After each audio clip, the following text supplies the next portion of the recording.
అడిగెను. సనత్కుమారుడు పలికెను, స్వామి, శివుడు కాక వేరుగానున్న దేవతలందరినీ పూజించుటకు అన్ని చోట్ల అధిక సంఖ్యలో వేరు ఆకారములే వినిపించుచున్నవి. కేవలము భగవంతుడకు పరమశివుని పూజయందే లింగము మరియు ఆకారము రెండునూ ఉపయోగంలో కనిపించుచున్నవి. కళ్యాణప్రదుడవుగా నందికేశ్వర, ఈ విషయమునందు తత్వమును నాకు బాగుగా బోధపడినట్లు తెలుపుడు. నందికేశ్వరుడు ఇట్లు పలికెను, పాపరహితుడవైన బ్రహ్మకుమార, ఇది మిగుల గోపనీయ విషయము. మా వంటి వారెవ్వరూ దీనికి సమాధానము చెప్పజాలరు. శివలింగము సాక్షాత్తు బ్రహ్మకు ప్రతీక. మీరు శివభక్తులు కనుక భగవంతుడకు పరమశివుడు ఈ విషయము చెప్పిన మాటలను మీకు నివేదించెదను. శివభగవానుడు బ్రహ్మస్వరూపుడు, నిష్కలుడు. ఆ స్వామి పూజ కొరకే నిష్కల లింగము ఉపయోగపడును. సకల వేదములు కూడా దీనిని వక్కాణించను.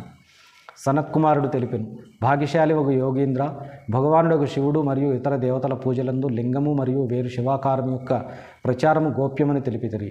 ఇది యథార్థము. కనుక లింగము, శివాకారమూర్తి మొదలగు వాటి ఉత్పత్తిని గురించిన ఉత్తమ వృత్తాంతమును ఇప్పుడు నేను వినదల్చితిని. శివలింగము ప్రకటితమైన వృత్తాంతమును నాకు తెలుపుడు. దీనికి సమాధానముగా నందికేశ్వరుడు భగవంతుడికి పరమశివుని నిష్కల రూపముగు లింగ ఆవిర్భావ ప్రసంగమును వినిపించ ప్రారంభించెను.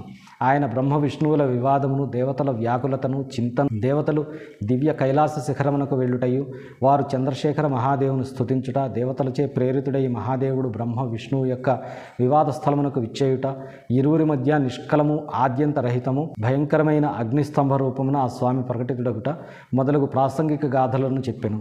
తదనంతరము శ్రీ విష్ణువుల మధ్య ఇరువురి ద్వారా ఆ జ్యోతిర్మయ స్తంభము యొక్క పొడవు లోతులను గమనించు చేష్ట చేయుట, కౌతకి పుష్పము యొక్క శాపము, వరదానము మొదలగు ప్రసంగములను కూడా వినిపించెను.